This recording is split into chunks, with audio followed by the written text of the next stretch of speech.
শুধু একটি নির্বাচন করবার যদি আকাঙ্ক্ষায় ২৪শে গণ অভ্যুত্থানের আকাঙ্ক্ষা হয় তাহলে স্পষ্টত আমি সেটির সাথে দ্বিমত পোষণ করতে চাই।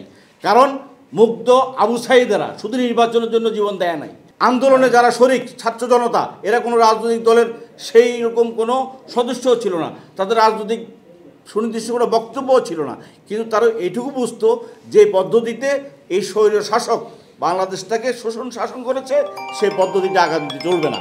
সেই পরিকল্পনা রাজনৈতিক দলগুলো উত্থাপন করেছে, বলেছে রাষ্ট্রের সংস্কার চাই, পরিবর্তন চাই।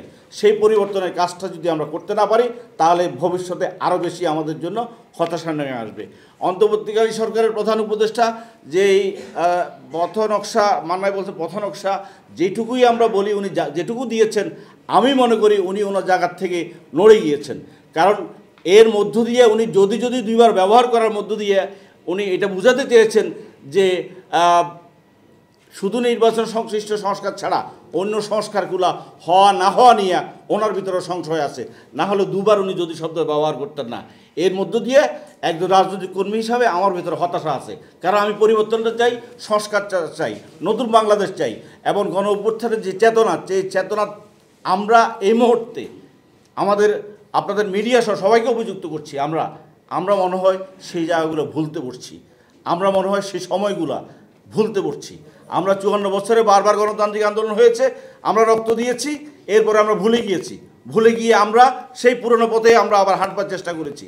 আজও আমার কাছে সেটিই মনে হচ্ছে আমরা এই ভয়াবহ স্মৃতি এবং ১৫.৫ বছরের শেখ হাসিনা দুঃশাসনের স্মৃতি, গণ অভ্যুত্থানের স্মৃতি সব ভুলে গিয়ে আমরা নতুন কল্পনা রাজ্যে বাস করছি। সেটা এই জাতির ভবিষ্যতের জন্য অত্যন্ত হুমকিস্বরূপ। সেই জায়গায় সকল মহল এই সরকারকে এবং সকল রাজনৈতিক দলসমূহকে সতর্ক এবং সচেতন হওয়ার আহ্বান জানাচ্ছি। আমরা বারবার বলছি এইবার যদি আমরা হেরে যাই তাহলে বাংলাদেশ হেরে যাবে, আর সে হেরে যাওয়ার পথে যদি আমি অবদান রাখি তাহলে সে দায় দায়িত্ব আমাকেও নিতে হবে, আমাকেও কাঠগড়ে দাঁড়াতে হবে। মানে ২৪শে গণ অভ্যুত্থানের পরবর্তীতে অবস্থা যে আমাদের যে প্রত্যাশা জায়গা তৈরি হয়েছিল, আমরা যে নতুন বাংলাদেশ প্রত্যাশা করেছিলাম, সারা জাতি একতাবদ্ধ ছিলেন এবং আমরা এই দেশটাকে বদলে দেব এই সিদ্ধান্ত নিয়েছিলাম এবং পুরো জাতি একসাথে আমরা এই কাজটি করেছি। রাজনৈতিক দল, ছাত্র জনতা এবং সমস্ত সমাজশক্তিসমূহ ঐক্যবদ্ধ ছিলাম। মানবার কথা ধরে বলতে হচ্ছে যে কোনটি প্রধান কোনটি অপ্রধান হয়ে যায়। আজকে এই ১৯শে ডিসেম্বর আমার কাছে মনে হয়েছে জাতিকে বদলে দেওয়ার কথা বলেছিলাম, আমরা কি বদলে গিয়েছি কিনা সেই প্রশ্নটা আমার কাছে এখন প্রধান হয়ে উঠছে। যে প্রত্যাশা করেছিলাম জাতিকে বদলে দিব, সেই প্রত্যাশা যারা করেছিলাম তারা বদলে যাচ্ছে কিনা। কারণ সরকারের অদক্ষতার প্রশ্ন আলোচনা হয়েছে, নানা বিষয় সরকারের দায়িত্বহীন আচরণের কথা আলোচনা হয়েছে।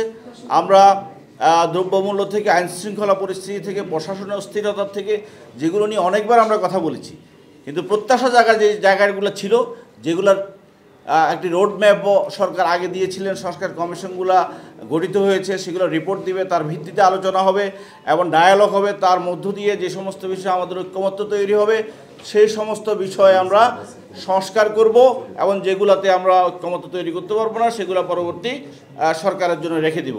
কিন্তু দুর্ভাগ্যজনকভাবে সত্য যে এই সংস্কার কমিশন রিপোর্ট দেওয়ার আগেই সংস্কার সংশ্লিষ্ট বিষয় আমাদের প্রশাসনিক সিদ্ধান্ত নিতে হয়েছে, যেমন নির্বাচন কমিশন, যেমন দুদক, তেমনিভাবে আজকে রাজনৈতিক মহল থেকে রাজনৈতিক দলসমূহের পক্ষ থেকে বলা হচ্ছে ৩ মাসের ভিতরে নির্বাচন হয়ে যাওয়াটাই বাঞ্ছনীয় এবং এর বেশি সময় লাগবার কথা নয়।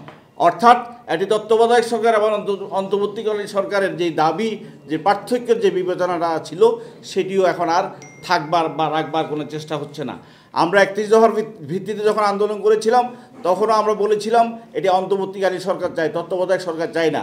এটি পার্থক্য ছিল বলেই আমরা সেই দাবিটা করেছিলাম এবং একই সাথে ১ দফার ভেতরে আমরা এই সরকারকে পতন যেমন চেয়েছিলাম, একই সাথে এই রাষ্ট্রের সংস্কারের কথা আমরা সেখানে ১ দফার ভিতরে বলেছিলাম। সুতরাং এগুলো একটি থেকে একটি আলাদা নয়।